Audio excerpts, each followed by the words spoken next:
Dona Jucunda, de Machado de Assis, voz Iba Mendes. Capítulo 1. Ninguém, quando Dona Jucunda aparece no Imperial Teatro de Dom Pedro II, em algum baile, em casa ou na rua, ninguém lhe dá mais de 34 anos. A verdade, porém, é que orça pelos 45. Nasceu em 1843. A natureza tem assim os seus mimosos. Deixa correr o tempo, filha minha, disse a boa Madre Eterna. Eu cá estou com as mãos para te amparar. Quando te enfastiares da vida, unhar-te-ei a cara, polvilhar-te-ei os cabelos, e darás um pulo dos 34 aos 60, entre um cotilhão e o almoço. É provinciana. Chegou aqui no começo de 1860, com a madrinha, grande senhora de engenho, e um sobrinho desta, que era deputado. Foi o sobrinho quem propôs à tia esta viagem, mas foi a afilhada quem a efetuou, tão somente com fazer descair os olhos desconsolados. Não estou mais para essas folias do mar. Já vi o Rio de Janeiro. Você que acha, Cundinha? Perguntou Dona Maria do Carmo. Eu gostava de ir, Dindinha. Dona Maria do Carmo ainda quis resistir, mas não pôde. A afilhada ocupava em seu coração a alcova da filha que perdera em 1857. Viviam no engenho desde 1858. O pai de Jucunda, barbeiro de ofício, residia na vila, onde fora vereador e juiz de paz. Quando a ilustre comadre lhe pediu a filha, não hesitou um instante. Consentiu entregar-lhe para benefício de todos. Ficou com a outra filha, Raimunda. Jucunda e Raimunda eram gêmeas, circunstância que sugeria ao pai a ideia de lhes dar nomes consoantes. Em criança, a beleza natural supria nelas qualquer outro alinho. Andavam na loja e pela vizinhança, em camisa rota, pé descalço, muito elameada às vezes, mas sempre lindas. Aos 12 anos perderam a mãe. Já então as duas irmãs não eram tão iguais. A beleza de Jucunda acentuava-se, ia caminhando para a perfeição. A de Raimunda, ao contrário, parava e murchava. As feições iam descambando na banalidade e no inexpressivo. O talhe da primeira tinha outro garbo, e as mãos, tão pequenas como as da irmã, eram macias, talvez porque escolhiam ofícios menos ásperos. Passando ao engenho da madrinha, Jucunda não sentiu a diferença de uma a outra fortuna. Não se admirou de nada, nem das paredes do quarto, nem dos móveis antigos, nem das ricas toalhas de crivo, nem das fronhas de renda. Não estranhou as mucamas, que nunca teve, nem as suas atitudes obedientes. Aprendeu logo a linguagem do mando. Cavalos, redes, joias, sedas, tudo o que a madrinha lhe foi dando pelo tempo adiante, tudo recebeu, menos como obséquios de hospedagem que como restituição. Não expressava desejo que se lhe não cumprisse. Quis aprender piano, teve piano e mestre. Quis francês, teve francês. Qualquer que fosse o preço das coisas, Dona Maria do Carmo não lhe recusava nada. A diferença de situação entre Jucunda e o resto da família era agravada pelo contraste moral. Raimunda e o pai acomodavam-se, sem esforço, às condições da vida precária e rude. Fenômeno que Jucunda atribuía instintivamente à índole inferior de ambos. Pai e irmã, entretanto, achavam natural que a outra subisse a tais alturas, com esta particularidade que o pai tirava orgulho da elevação da filha, enquanto que Raimunda nem conhecia esse sentimento. deixava-se estar na humildade ignorante. De gêmeas que eram e criadas juntas, sentiu-se agora filhas do mesmo pai, um grande senhor de engenho, por exemplo, que houvera Raimunda em alguma agregada da casa. Leitor, não há dificuldade em explicar essas coisas. São desacordos possíveis entre a pessoa e o meio, que os acontecimentos retificam ou deixam subsistir até que os dois se acomodem. Há também naturezas rebeldes à elevação da fortuna. Vi atribuir à rainha Cristina esta explosão de cólera contra o famoso Esparteiro. Fiz-te duque, fiz-te grande de Espanha, nunca te pude fazer fidalgo. Não respondo pela veracidade da anedota. Afirmo só que a bela Jucunda nunca poderia ouvir à madrinha alguma coisa que com isso se parecesse. Capítulo 2. Sabe quem vai casar? Perguntou Jucunda à madrinha, depois de lhe beijar a mão. Na véspera, estando a calçar as luvas para ir ao teatro provisório, recebera cartas do pai e da irmã. Deixou-as no toucador, para ler quando voltasse. Mas voltou tarde, e com tal sono que esqueceu as cartas. Agora de manhã, ao sair do banho, vestida para o almoço, é que as pôde ler. Esperava que fossem como de costume, triviais e queixosas. Triviais seriam, mas havia novidade do casamento da irmã com um alferes, chamado Getulino. Getulino de quê? Perguntou Dona Maria do Carmo. Getulino, não me lembro, parece que é Amarante, ou Cavalcante. Não, Cavalcante não é. Parece que é mesmo Amarante. Logo vejo. Não tenho ideia de semelhante alferes. Há de ser gente nova. 4 anos, murmurou a madrinha, se eu era capaz de imaginar que ficaria aqui tanto tempo fora da minha casa.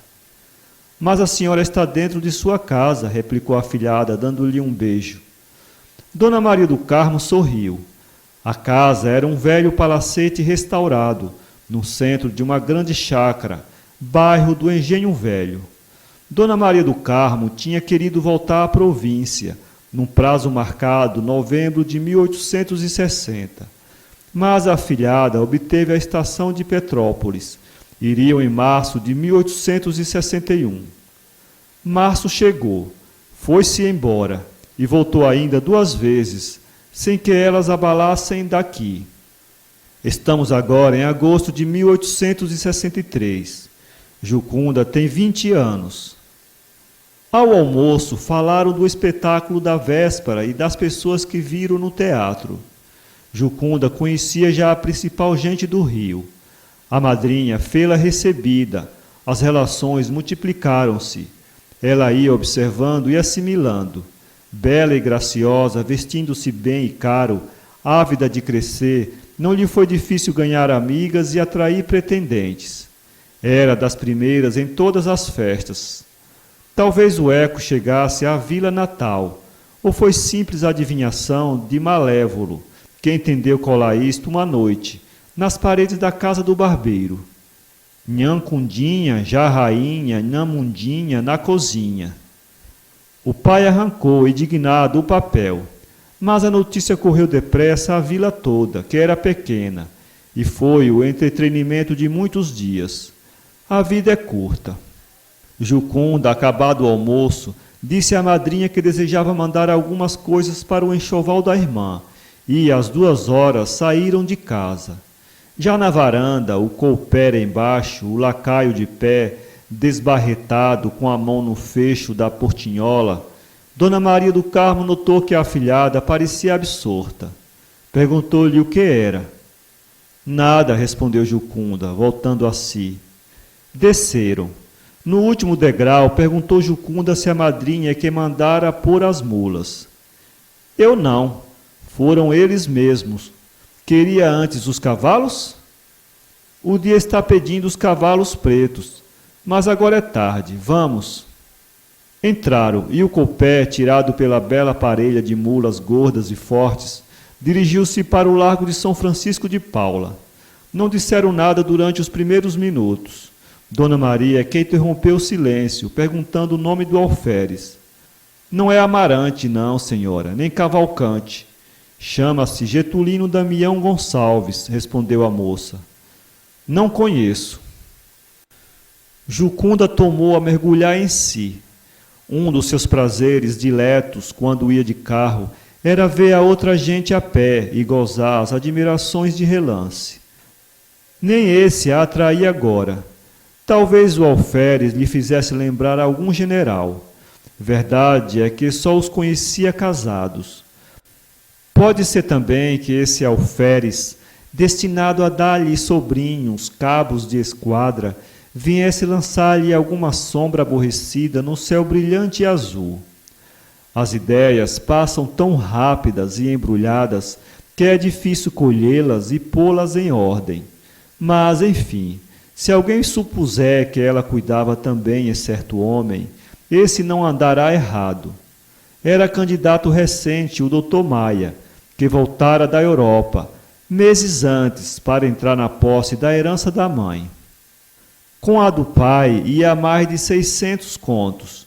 A questão do dinheiro era aqui um tanto secundária, porque Jucunda tinha certa a herança da madrinha, mas não se há de mandar embora um homem só porque possui 600 contos, não lhe faltando outras qualidades preciosas de figura e de espírito, um pouco de genealogia e tal ou qual pontinha de ambição, que ela puxaria em tempo, como se faz às orelhas das crianças preguiçosas. Já havia recusado outros candidatos. De si mesma chegou a sonhar com um senador, posição feita e ministro possível. Aceitou este Maia, mas, gostando dele e muito, por que é que não acabava de casar? Por quê? Eis aí o mais difícil de aventar, amigo leitor. Jucunda não sabia o motivo. Era desses que nascem naqueles escaninhos da alma, em que o dono não penetra, mas penetramos nós outros, contadores de histórias. Creio que se liga à doença do pai. Já estava ferido na asa, quando ela para cá veio. A moléstia foi crescendo até fazer-se desenganada. Navalha não exclui espírito. Haja vista Fígaro. O nosso velho disse à filha Jucunda em uma das cartas que tinha dentro de si um aprendiz de barbeiro, que lhe alanhava as entranhas. Se tal era também vagaroso, porque não acabava de escanhoá-lo. Jucunda não supunha que a eliminação do velho fosse necessária à celebração do casamento, ainda que por motivo de velar o passado. Se claramente lhe viesse a ideia, é de crer que a repelisse com horror. Ao contrário, a ideia que agora mesmo lhe acudia, pouco antes de parar o coupé, é que não era bonito casar, enquanto o pai lá estava curtindo dores. Eis aí um motivo decente, leitor amigo. É o que procurávamos há pouco, é o que a alma pode confessar a si mesma. É o que tirou à fisionomia da moça o ar fúnebre que ela parecia haver trazido de casa. Compraram o enxoval de Raimunda e o remeteram pelo primeiro vapor, com cartas de ambas. A de Jucunda era mais longa que de costume. Falava-lhe do noivo alferes, mas não empregava a palavra cunhado. Não tardou que viesse resposta da irmã, toda gratidão e respeitos. Sobre o pai dizia que ia com os seus achaques velho, um dia pior, outro melhor. Era a opinião do doutor que podia morrer de repente, mas podia também aguentar meses e anos. Jucunda meditou muito sobre a carta. Logo que Maia se lhe declarou, pediu-lhe ela que nada dissesse à madrinha por uns dias. Ampliou o prazo a semanas. Não podia fazê-lo a meses ou ano. Foi à madrinha e confiou a situação. Não quisera casar com um pai enfermo, mas, dada a incerteza da cura, era melhor casar logo. Vou escrever a meu pai E peço-me a mim mesma, disse ela, se Dindim achar que faço bem. Escreveu ao pai e terminou. Não o convido para vir ao Rio de Janeiro, porque é melhor sarar antes. Demais, logo que nos casarmos, lá iremos ter. Quero mostrar a meu marido, desculpe este modo de falar, a vilazinha do meu nascimento e ver as coisas de que tanto gostei em criança, o chafariz do Largo, a matriz e o padre Matos. Ainda vive o padre Matos? O pai leu a carta com lágrimas. Mandou-lhe dizer que sim, que podia casar, que não vinha por andar achacado, mas longe que pudesse... Mundinha exagerou muito, disse Jucunda à madrinha. Quem escreve assim não está para morrer. Tinha proposto o casamento à capucha por causa do pai, mas o tom da carta fê-la aceitar o plano de Dona Maria do Carmo e as bodas foram de estrondo.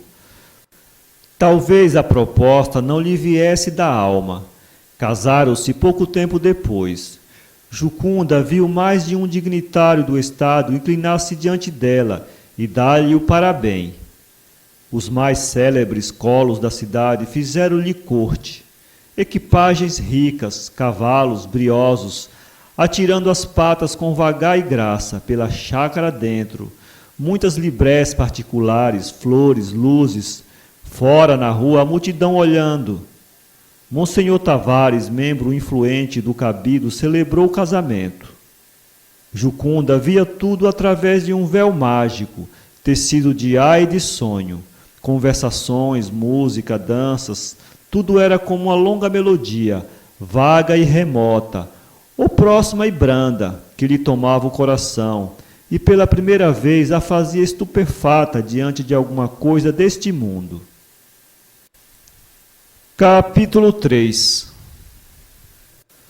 Dona Maria do Carmo não alcançou que os recém-casados ficassem morando com ela. Jucunda desejava-o, mas o marido achou que não. Tinham casa na mesma rua, perto da madrinha, e assim viviam juntos e separados. De verão iam os três para Petrópolis, onde residiam debaixo do mesmo teto. Extinta a melodia, secas as rosas, passados os primeiros dias do noivado, Jucunda pôde tomar pé no recente tumulto e achou-se grande senhora. Já não era só a afilhada de Dona Maria do Carmo e sua provável herdeira. Tinha agora o prestígio do marido, o prestígio e o amor. Maia literalmente adorava a mulher, inventava o que a pudesse fazer feliz e acudia a cumprir-lhe o menor dos seus desejos. Um destes consistiu na série de jantares que deram em Petrópolis, durante uma estação, aos sábados, jantares que ficaram célebres. A flor da cidade ali ia por turmas. Nos dias diplomáticos, Jucunda teve a honra de ver a seu lado, algumas vezes, o internúncio apostólico. Um dia, no Engenho Velho, recebeu Jucunda a notícia da morte do pai. A carta era da irmã. Contava-lhe as circunstâncias do caso. O pai nem teve tempo de dizer, ai Jesus! Caiu da rede abaixo e expirou. Leu a carta sentada. Ficou por algum tempo com um papel na mão, a olhar fixamente. Relembrava as coisas da infância e a ternura do pai. Saturava bem a alma daqueles dias antigos. Despegava-se de si mesma e acabou levando o lenço aos olhos, com os braços fincados nos joelhos. O marido veio achá-la nessa atitude e correu para ela. Que é que tem? Perguntou-lhe. Jucunda, sobressaltada, ergueu os olhos para ele. Estavam úmidos. Não disse nada. Que foi? Insistiu o marido. Morreu meu pai, respondeu ela. Maia pôs um joelho no chão, pegou-a pela cintura e conchegou-a ao peito. Ela escondeu a cara no ombro do marido, e foi então que as lágrimas romperam mais grossas. Vamos, sossegue, olhe o seu estado. Jucunda estava grávida. A advertência fê-la erguer de pronto a cabeça e enxugar os olhos. A carta, envolvida no lenço, foi esconder no bolso a ruim ortografia da irmã e outros pormenores. Maia sentou-se na poltrona, com uma das mãos da mulher entre as suas. Olhando para o chão, viu um papel impresso, trecho de jornal. Apanhou-o e leu. Era a notícia da morte do sogro, que Jucunda não vira cair de dentro da carta. Quando acabou de ler, deu com a mulher, pálida e ansiosa. Esta tirou-lhe o papel e leu também. Com pouco se aquietou. Viu que a notícia apontava tão somente a vida política do pai e concluía dizendo que este era o modelo dos varões que sacrificam tudo à grandeza local. Não fora isso, e o seu nome, como o de outros, menos virtuosos e capazes, ecoaria pelo país inteiro. Vamos, descansa. Qualquer abalo pode fazer-te mal. Não houve abalo, mas, à vista do estado de Jucunda, a missa por alma do pai foi dita na capela da madrinha, só para os parentes. Chegado o tempo, nasceu o filho esperado, robusto como o pai e belo como a mãe. Esse primeiro e único fruto parece que veio ao mundo menos para aumentar a família que para dar às graças pessoais de Jucunda o definitivo toque. Com efeito, poucos meses depois, Jucunda atingiu o grau de beleza que conservou por muitos anos. A maternidade realçava a feminindade. Só uma sombra empanou o céu daquele casal. Foi pelos fins de 1866. Jucunda estava a mirar o filho dormindo, quando lhe vieram dizer que uma senhora a procurava. Não disse quem é? Não disse, não, senhora. Bem vestida? Não, senhora, é assim meio esquisita, muito magra. Jucunda olhou para o espelho e desceu. Embaixo, reiterou algumas ordens. Depois, pisando rijo e farfalhando as saias, foi ter com a visita. Quando entrou na sala de espera, viu uma mulher de pé, magra, amarelada, envolvida em um xale velho e escuro, sem luvas nem chapéu. Ficou por alguns instantes calada, esperando. A outra rompeu o silêncio. Era Raimunda. Não me conhece, Cundinha? Antes que acabasse, já a irmã a reconhecera. Jucunda caminhou para ela, abraçou-a, fê-la sentar-se. Admirou-se de a ver aqui, sem saber de nada. A última carta recebida era já de muito tempo. Quando chegara? Há 5 meses. Getulino foi para a guerra, como sabe. Eu vim depois, para ver se podia... Falava com humildade e a medo, baixando os olhos a miúdo. Antes de vir, a irmã estivera mirando a sala, que cuidou ser a principal da casa. Tinha receio de macular a palhinha do chão. Todas as galanterias da parede e da mesa central, os filetes de ouro de um quadro, cadeiras, tudo lhe pareciam riquezas do outro mundo. Já antes de entrar, ficara por algum tempo a contemplar a casa, tão grande e tão rica. Contou à irmã que perdera o filho, ainda na província. Agora viera com a ideia de seguir para o Paraguai, ou para onde estivesse mais perto do marido. Getulino escrevera-lhe que voltasse para a província ou ficasse aqui. Mas que tem feito nestes 5 meses? Vim com uma família conhecida e aqui fiquei costurando para ela. A família foi para São Paulo, vai fazer 1 mês. Pagou o primeiro aluguel de uma casinha onde moro, costurando para fora.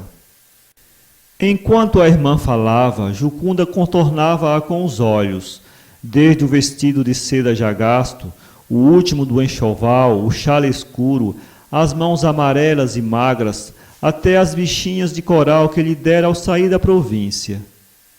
Era evidente que Raimunda pusera em si o melhor que possuía para honrar a irmã. Jucunda viu tudo. Não lhe escaparam sequer os dedos maltratados do trabalho, e o composto geral tanto lhe deu pena como repulsa. Raimunda ia falando. Contou-lhe que o marido saíra tenente por atos de bravura e outras muitas coisas. Não dizia você. Para não empregar a senhora, falava indiretamente. Viu? Soube? Eu lhe digo, se quiser. E a irmã, que a princípio fez um gesto para dizer que deixasse aqueles respeitos, Depressa o reprimiu e deixou-se tratar como a outra parecesse melhor. Tem filhos? Tenho um, acudiu Jucunda, está dormindo. Raimunda concluiu a visita. Quisera vê-la e, ao mesmo tempo, pedir-lhe proteção. Havia de conhecer pessoas que pagassem melhor. Não sabia fazer vestidos de francesas, nem de luxo, mas de andar em casa, sim, e também camisas de crivo. Jucunda não pôde sorrir. Pobre costureira do sertão. Prometeu ir vê-la, pediu indicação da casa e despediu-a ali mesmo. Em verdade, a visita deixou-lhe uma sensação muito complexa. Dó, tédio, impaciência.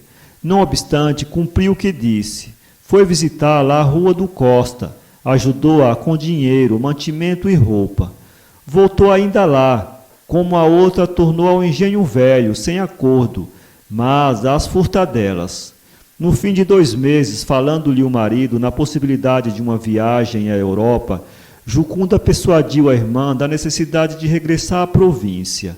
Mandar-lhe ir uma mesada, até que o tenente voltasse da guerra. Foi então que o marido recebeu aviso anônimo das visitas da mulher à Rua do Costa e das que lhe fazia em casa uma mulher suspeita. Maia foi à Rua do Costa. Achou Raimunda arranjando as malas para embarcar no dia seguinte. Quando ele lhe falou do engenho velho, Raimunda adivinhou que era o marido da irmã. Explicou as visitas, dizendo que Dona Jucunda era sua patrícia e antiga protetora. Agora mesmo, se voltava para a vila natal, era com o dinheiro dela, roupas e tudo. Maia, depois de longo interrogatório, saiu dali convencido. Não disse nada em casa.